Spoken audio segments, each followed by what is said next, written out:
I've been supporting my husband with $5,000 every month, but he insisted on saving for a sports bike. When I refused, he sold my car to buy it. I confronted him, asking how I was supposed to get to my office, and he casually replied, "Walking is healthy." But the next day, I burst out laughing when I saw my car parked in the driveway. "Nick, why did you sell my car without even asking me?" I asked, gripping the edge of the countertop in our brightly lit kitchen. My voice trembled with frustration as I stared at him. He was lounging on the couch, scrolling on his phone, barely glancing up. "I told you last week we needed the money," Nick replied casually, his tone flat and uninterested. "For what?" I demanded, my voice rising. My patience was hanging by a thread for the new entertainment system. "The old one was outdated, and we deserved an upgrade," he said with a shrug, his eyes still glued to his phone. I felt a wave of anger and disbelief. "That car wasn't just about the money, Nick. It was mine. It meant something to me," I said, my voice cracking as I fought to stay calm. I took a deep breath, remembering my grandmother's advice to keep my inheritance private. I never thought I'd have to follow it so strictly. Nick finally looked up, his face a mix of irritation and indifference. "Come on, Justine. It's just a car. We can get you another one later." Shaking my head, I felt my frustration boiling over. "It's not just about the car, Nick. It's about respect. You didn't even bother to ask me. You can't keep making decisions like this without considering me." Our usually peaceful suburban home now felt suffocating. Outside, kids played in their yards, and neighbors chatted over fences. To everyone else, we looked like a happy couple in a close-knit neighborhood. But inside, the cracks in our relationship were growing deeper by the day. Nick finally put his phone down and walked toward me. "You're overreacting, Justine. We're not broke. I'll buy you another car. End of discussion." His dismissive tone cut through me like a knife. I stared at him, searching for the man I had married, the one who used to be caring and thoughtful. All I saw now was someone I barely recognized, someone draining me of patience and trust. "End of discussion?" I repeated, my voice filled with disbelief. "You can't just decide how this goes, Nick. You've crossed a line, and you don't even realize it." Nick's expression shifted, his eyes narrowing. "What's really going on, Justine? You've been distant for months. Is there something you're not telling me?" I took a step back as the truth hit me. My grandmother's words rang in my head louder than ever. Now I finally understood why she had always told me to protect my inheritance. It wasn't just about the money. It was about keeping control of something that was truly mine, especially when everything else in my life felt like it was slipping away. "I don't know, Nick," I said quietly, my voice trembling. "Maybe it's because you've stopped caring about what's important to me. Or, maybe it's because you think you can just make all the decisions in this marriage without considering me." Nick scoffed and shook his head. "You're being dramatic. I'm just trying to make our lives better." "Our lives?" I shot back. "No. You're trying to improve your life at my expense." He didn't answer. Instead, he stared at me, his expression a mix of frustration and confusion. In that moment, I realized he truly didn't see the problem, or maybe he just didn't want to. Either way, I knew something had to change, and soon, as Nick turned back to his phone, dismissing our conversation like it was nothing, I felt a surge of determination. This wasn't over, not even close. I wasn't going to let him push me aside in my own life. My grandmother's advice had been a guiding light, and it was time I started paying attention to it. The tension in the room was suffocating as I walked out of the kitchen, my heart pounding in my chest. One thing was clear: I wasn't going to let Nick's betrayal define me. This was just the beginning. I had my own plans to make. "I don't know what to do anymore," I said, collapsing onto Patricia's couch. The floral cushions smelled faintly of lilac, a comforting scent in the middle of my turmoil. Patricia looked up from her magazine, her face instantly filled with concern. "Justine, what happened? Did Nick do something again?" I sighed heavily, running my fingers through my hair. "He sold my car, without even asking me. Just traded it for some stupid entertainment system." Her eyes widened in disbelief. "Seriously? Who sells someone's car without asking them?" "That's crazy." "Exactly," I exclaimed, and then he acted like it wasn't a big deal, like I was the one overreacting. My voice shook as I told her about the argument earlier that morning. Talking about it only made the frustration bubble up again. Patricia's expression softened, her voice gentle but firm. "Justine, he's been doing stuff like this for a while now, hasn't he?" I nodded slowly, swallowing the lump in my throat. "It didn't start out like this. When we first got together, he was so kind, so thoughtful. I felt like the luckiest person in the world. I was the center of his world once. But now," I let the thought trail off, unable to finish. Patricia gave my hand a gentle squeeze, her voice soft but firm. "Have you thought about leaving him? You don't have to stay in a situation like this, Justine." I bit my lip, hesitating. "I have, But it's not that simple. We've built a life together. It's not easy to just walk away. Patricia's face filled with concern. You have to do what's best for you. Don't forget that. Later that evening, as I stood at the sink washing the dinner dishes Nick had left behind, my mind wandered to the early days of our relationship. I remembered picnics in the park, surprise weekend trips, and how he used to plan everything so perfectly. He made every moment feel special. That version of Nick felt like a distant memory, replaced by someone who cared more about gadgets and parties than me. As I scrubbed the last pot, my eyes landed on the shiny new entertainment system that now dominated the living room. A bitter taste filled my mouth. I grabbed my phone and started scrolling through Nick's social media. My heart sank as I saw photo after photo of lavish parties, extravagant spending, and friends I barely knew. The realization hit me hard. This is where the money for my car had gone. I clenched my jaw, anger bubbling inside. I decided I'd confront him again as soon as he got home. The sound of the door creaking open pulled me from my thoughts. Nick stumbled in, reeking of alcohol. "Where have you been?" I asked, trying to keep my voice calm. He laughed, swaying slightly. "Out with the guys. Needed a break, you know?" I took a deep breath, forcing myself to stay composed. I saw the photos, all those expensive gadgets, all those parties. "Is that where the money from my car went?" Nick looked at me, his eyes glassy and unfocused. "Oh, come on, Justine. Don't start this again. It's just stuff. We're having fun." "Fun?" Without considering my feelings, I snapped. "This isn't just about the money, Nick. It's about respect. You've ignored everything I care about." He rolled his eyes and slumped onto the couch. "Why don't you ever chill out? You used to be fun." Tears burned in my eyes, but I refused to let them fall. "This isn't about fun, Nick. It's about you taking everything that matters to me and treating it like it's nothing." Nick didn't answer. His eyes were already closing, and within moments, he was snoring on the couch. The sound filled the room, but it couldn't drown out the anger and pain growing inside me. I stood there for a moment, staring at the man who once promised to love and cherish me. Patricia's words echoed in my mind. Maybe it was time. Time to make a change. Time to find the strength my grandmother always believed I had. This betrayal wasn't the end. It was the beginning of something new. I was ready to fight for the life I deserved. The next morning, I sat at the kitchen table, a cup of coffee growing cold beside me, my phone in hand. I needed to talk to someone who would understand my mom. Taking a deep breath, I dialed her number. "Justine, sweetheart, how are you?" She answered, her warm, comforting voice almost breaking the wall of strength I was trying to hold up. "Mom, things with Nick, they're worse than ever," I said, trying to keep my voice steady. "Oh honey, what happened?" she asked, her tone instantly filled with concern. I explained everything. The car, the way Nick had been treating me, and his complete disregard for my feelings. "Mom, I'm considering divorce. I can't keep living like this," I admitted, the words heavy but somehow freeing. There was a pause on the line. Then her voice came back, steady and full of reassurance. "Justine, we've always supported you no matter what. Your father and I will help you through this. And don't forget, you have your inheritance." "I know, Mom," I said softly. "I think I might need to use it to move out and start fresh." "Do whatever you need to do, darling," she said firmly. "We're here for you." As I hung up the phone, I felt a small wave of relief. Saying it out loud made it real, and it gave me a sense of purpose. I opened my laptop and started drafting an email to a lawyer asking for advice on the next steps for divorce. Then, I searched for apartments in a nearby town. Each click, each decision, felt like a step toward reclaiming my life. By the time I closed my laptop hours later, I felt more determined than I had in years. That evening, I sat on the couch, my phone close by as I waited for a reply from the lawyer.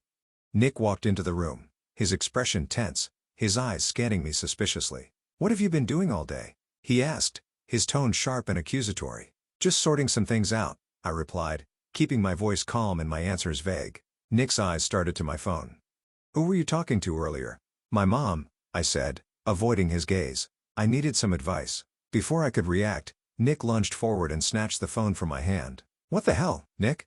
Give it back!" I yelled, reaching for it. He stepped back, scrolling through my messages. His face darkened as his eyes flicked over the screen. "Thinking about leaving me," he said, his voice laced with anger. "Give me my phone, Nick. Now," I demanded, my voice firm even as my heart pounded in my chest. Nick's eyes narrowed dangerously, and he stepped closer. "You think you can just run away with that little inheritance of yours? That money belongs to us, not just you. You've been hiding it from me this whole time." My mind raced, but I refused to back down. "I didn't have to tell you everything. That money was meant to give me security. You're going to use it to get away from me." He spat, his voice sharp and full of venom as he stepped even closer. I stood my ground, refusing to let him intimidate me. "Yes, Nick. If that's what it takes, I'm done." He threw the phone onto the couch, stepping back with a furious glare. "You won't get far with that money. You owe me, Justine. We're in this together." "No, Nick," I said, my voice calm but cold. "We were in this together. You're the one who changed that." Nick glared at me, his face twisted with anger, before storming out of the room and slamming the door behind him. My hands trembled, but beneath the fear, I felt something stronger: determination. This was it. I couldn't keep living like this. I had a plan, and I was going to see it through. A soft ding from my phone broke the silence. It was an email from the lawyer. I quickly opened it and read the advice carefully. Each word solidified my resolve. It was time to take the next step. I grabbed a small bag and packed only the essentials. Then I called Patricia. She picked up on the first ring. "Patricia," I said, my voice steady but urgent, "can I stay with you for a while? I'm leaving tonight." "Of course, Justine," she said without hesitation. "Come right over. We'll figure this out together." I zipped up the bag and took one last look around the house. Once, it had been my sanctuary, but now it felt more like a prison. Without a second thought, I walked out the door and didn't look back. When I arrived at Patricia's house, my small suitcase still clutched in my hand, she opened the door before I could even knock. She pulled me into a tight hug. "You did the right thing, Justine," she whispered. "Thanks, Patricia," I said softly as I stepped inside. We sat down in her cozy living room. The warmth of her home was a stark contrast to the cold, tense environment I had just left behind. "So, what's the plan?" Patricia asked, handing me a cup of tea. "I contacted a lawyer," I said, taking a sip. "Tomorrow, I'll start looking for a new place and a job.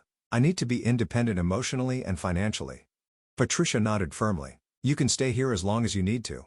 We'll get through this together." The next morning, I woke up early, ready to start fresh. Patricia drove me around town, helping me search for apartments. After a few hours, we found a small, cozy one-bedroom place that felt perfect. I put down a deposit and scheduled a move-in date. It felt like a tiny victory. Later that afternoon, I sat at Patricia's kitchen table with my laptop, applying for jobs. The process was slow and tedious, but I knew it was necessary. By evening, I had already lined up several interviews. Patricia and I celebrated the small wins with a simple dinner, and for the first time in a long time, I felt a glimmer of hope. As we finished our meal, my phone rang. The screen lit up with Nick's name. My heart raced, but I forced myself to answer. "Justine, where are you?" His voice was harsh, almost shouting. "That's none of your business, Nick," I said firmly, keeping my tone steady despite the storm brewing on the other end. I took a deep breath, trying to stay calm. "Nick, I had no choice. You left me no other option." "It is my business, Justine," he barked. "We're married. You can't just walk out." "I had to," I replied firmly. Nick scoffed, his voice dripping with sarcasm. "You think you're so brave now? Hiding at Patricia's? This is our problem, not hers. Tell me where you are." "I'm not hiding, Nick," I said, my voice steady. "And, it's not just Patricia's problem. I'm done being treated like I don't matter." "You owe me, Justine," he snapped. "The mortgage, the bills, everything. You think you can just run off with your inheritance and leave me to handle everything on my own? This isn't about money, Nick. It's about respect, or your lack of it," I said, tears brimming in my eyes. "You'll regret this, Justine," he hissed before hanging up. I lowered the phone, my hands trembling. Patricia was watching me, her face full of concern. "He's not going to stop, is he?" she asked softly. "Not easily," I admitted, steeling myself. The next few days were a whirlwind of activity. Between getting my new apartment ready and going to job interviews, I felt stronger with each passing day. Every step I took away from Nick brought a little more peace. My confidence was growing, and for the first time in years, I started to believe I could build a life for myself. One evening, while unpacking boxes in my apartment, my phone buzzed with a message from Nick. I hesitated before opening it. "You're making a huge mistake. You'll come crawling back, they always do." I stared at the screen, feeling a mix of anger and sadness. Taking a deep breath, I quickly typed back, "No, Nick, I'm done crawling. This is my life now." With that, I hit send and blocked his number. Standing by the window, I watched the sun setting over my new neighborhood. For the first time in a long time, I felt free. The next morning, I woke up early and headed to my first job interview. Walking into the office, I was greeted by a warm, friendly receptionist who guided me through the process. The interview went smoothly, and I left feeling hopeful. When I returned to my apartment, Patricia was waiting for me with a bottle of wine and 2 glasses. She grinned as she held them up. To new beginnings, she said, handing me a glass. To new beginnings, I echoed, clinking my glass against hers. As we sat together, talking and laughing, I realized I was starting to reclaim my life. Every small victory was a step away from Nick and the toxic hold he had over me. That night, as I lay in bed, I thought about all the things I had left behind and all the possibilities waiting ahead of me. It wouldn't be easy, but for the first time in a long time, I felt ready to face whatever came next. I felt like I was finally in control. A week later, I got the call offering me the job. As I listened, tears of joy rolled down my face. This was proof I was on the right path. I was building a new life, one step at a time, and this time, it was a life where I mattered. The town's annual fair was in full swing. Laughter filled the air as kids ran between booths, and the scent of popcorn and barbecue lingered in the breeze. I was helping Patricia set up her jewelry stall when I felt a tap on my shoulder. "Justine," a familiar voice said. I turned to see Olivier, a mutual friend who had always been kind and dependable. "Oh, hey, Olivier, how are you?" I asked, managing a small smile. "Pretty good," he replied, then hesitated. "But, I heard about you and Nick. Are you okay?" I sighed, trying to keep my voice steady. "It's been tough, but I'm getting through it." Olivier nodded, concern etched on his face. Then, he hesitated again, his expression cautious. "Speaking of Nick, he's here. And, well, he's not taking things well." Before I could ask what he meant, a loud commotion caught my attention. Nick was in the middle of the fairground, clearly drunk, shouting at a group of young men near a barbecue pit. "Oh, no," I whispered, my stomach twisting. "Hey, it's none of your business," Nick yelled, shoving one of the men. The murmurs of the crowd grew louder as heads turned toward the scene. I took a deep breath, trying to stay calm. "I need to handle this."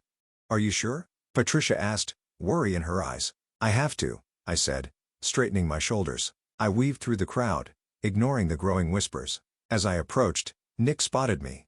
He stumbled toward me, his words slurred. "Justine, there you are. Thought you could avoid me forever." His breath reeked of alcohol, and his eyes were glassy. I forced myself to stay calm. "Nick, you're making a scene.